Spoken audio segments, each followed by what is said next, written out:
the hostages as a threat during their ground operations. Their bodies were brought back to Israel. At least 2 of the hostages were Israelis kidnapped from farms on October 7th. The identity of the 3rd hostage has not been released. The IDF says it has deep remorse for the incident and that immediate lessons have been learned and are being passed on to troops in the field. CBS News foreign correspondent Ramy Inocencio joins us now from Tel Aviv. Ramy, I know this is developing still. What more do we know at this point? Sure, Elaine. Yes, the Israel Defense Forces, first off, started this statement out saying that this is a sad and a painful event for everyone, no doubt. But during a combat mission in Shajaya, which is a town east of Gaza City in the north of the Strip, apparently Israel Defense Forces engaged with militants, and during some time in the battle, what's believed is that these 3 hostages were able to somehow get away from their captors or were abandoned by their captors, but then they were mistakenly identified as a threat, and then the Israel Defense Forces then opened fire and then killed them. In terms of their identities, we do know the identities of at least 2 of them. One is a 28-year-old man, Yotam Hayim. Apparently he was taken on October 7th. He was alone in his kibbutz of Kfar Aza, in a safe room. The other man that we know of is in his early 20s, Samar Talalka, taken from kibbutz Nir Am. There is another abductee who we do not know the name of, but that is because the family has asked for him to remain anonymous. I mean, Ramy, your heart breaks to hear that families who have been waiting, even for word on whether their loved ones who were taken hostage were alive, have found out that they managed to escape or were abandoned from their captors and then were killed by the very people who are professed to try and protect them and bring them home. Are we hearing any sort of reaction there in Israel to this news?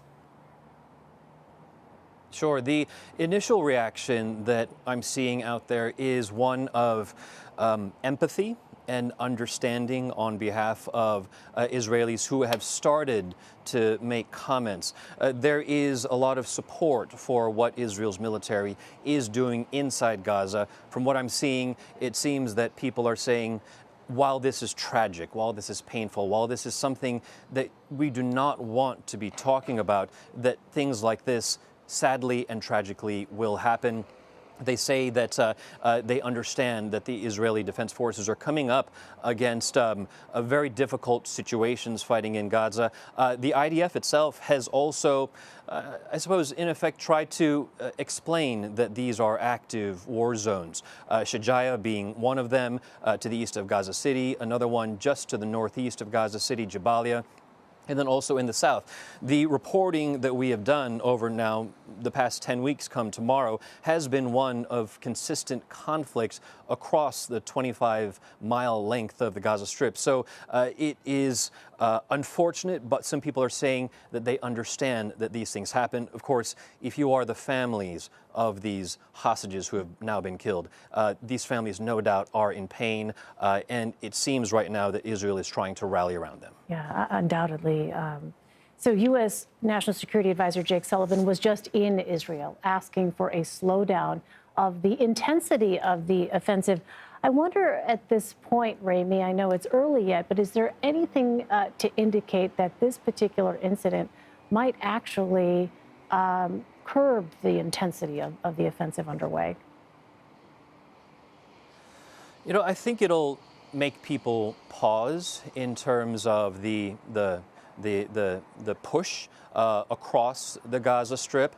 But when we look at the official statements coming out of the government here, Prime Minister Netanyahu has said that the government and the military will not stop until Hamas is eliminated, until they can achieve victory. So I expect that the government and the Israeli Defense Forces are having deep conversations right now on what they can do, what they have learned in order to make sure that if this were to happen again on the ground in Gaza, if they were to encounter potential hostages that have been freed, how to ascertain, how to figure out that they are not targets and that they're not killed by so-called friendly fire. Well, and that's part of what I wanted to ask you about, Rami, because the statement that we got from the IDF saying that they have learned lessons from this and are passing that along to troops on the ground. I'm not sure what exactly those lessons might be. Any more insight into that? Not right just yet, Lana. I mean, we're just hearing of this news in the past half hour or so. So any lessons that might have been learned, that maybe speaks to the possibility that this news has been known to the Israeli Defense Forces for a little bit longer than we have. But in terms of the lessons that they say that they have learned, there's nothing that we at least know publicly about. The statement, though, it's clear that they are admitting fault. They're admitting responsibility here. Part of the statement that just came out, the Israel Defense Forces says, quote, "It bears responsibility for everything that happened. We're investigating the incident, expressing deep remorse over the incident, and sending the families heartfelt condolences." I imagine they're also trying to, at least, if you will, politically get ahead of any potential backlash by coming out ahead of this, trying to come out ahead of this and say, listen, we know that we failed. We know that we messed up while we were trying to do our job. This is what's happened. We're trying to be transparent about it. All right. Rami Inocencio in Tel Aviv for us. Rami, thank you.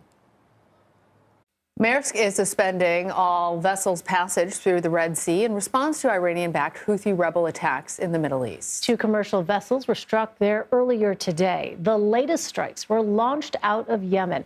So far, no injuries have been reported. The attacks are part of the escalating tensions in the region, which have only heightened since the start of the Israel-Hamas war. CBS News national security correspondent David Martin joins us now. He's at the Pentagon. David, what more are we learning about these attacks? Well, you said it. There were 2